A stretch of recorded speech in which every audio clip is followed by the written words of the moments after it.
Chapter class 8 का chapter 11 है आपका डायरेक्ट इनवर्स प्रोपोर्शन के बारे में पढ़ने वाले हैं आज अपन। डायरेक्ट इनवर्स प्रोपोर्शन में बच्चों आपका क्या होता है, डायरेक्ट प्रोपोर्शन को हम पहचानेंगे कैसे। जब दोनों चीजें बढ़ रही हो या दोनों टर्म्स घट रही हो तो हम कह सकते हैं उसको डायरेक्ट प्रोपोर्शन। एक चीज घट रही है दूसरी चीज बढ़ रही है तो हम कह सकते हैं इनवर्स प्रोपोर्शन। ठीक है, तो एक चीज बढ़े और एक चीज घटे तो इनवर्स है। दोनों चीजें बराबर में घटती हो और दोनों चीजें बराबर में ही बढ़ती हो, मतलब जरूरी बराबर का मतलब दोनों तरफ इंक्रीजमेंट चल रहा है तो हम समझ जाएंगे डायरेक्ट प्रोपोर्शन। डायरेक्ट प्रोपोर्शन का हमारा फॉर्मूला होता है, डायरेक्ट प्रोपोर्शन को हम शॉर्ट में लिखना चाहें तो लिख सकते हैं, लेकिन अभी हम स्टार्ट कर रहे हैं। तो डायरेक्ट प्रोपोर्शन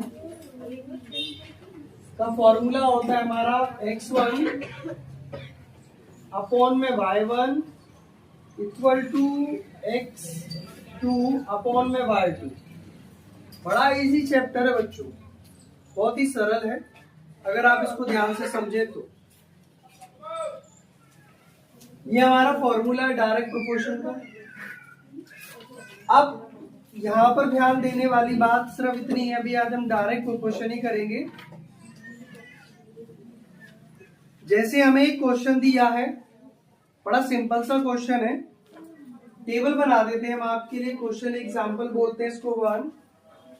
हमने एक टेबल बनाई,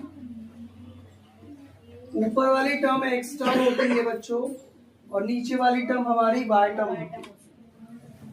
हमने यहाँ पर दे दिया 2 और यहाँ हमने दे दिया y2, यहाँ दे दिया हमने 4, यहाँ दे दिया हमने y3, यहाँ पर दे दिया हमने 5 तो यहाँ दे दिया हमने 110 और यहाँ दे दिया हमने 10 तो यहाँ दे दिया हमने y4 और यहाँ पर दे दिया हमने 13 तो ये हमारा हो गया y5।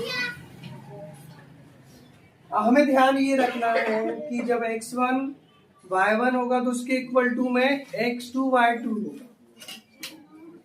अगर हमारा x2 और y2 होगा तो उसके इक्वल में x3 अपॉन y3 होगा।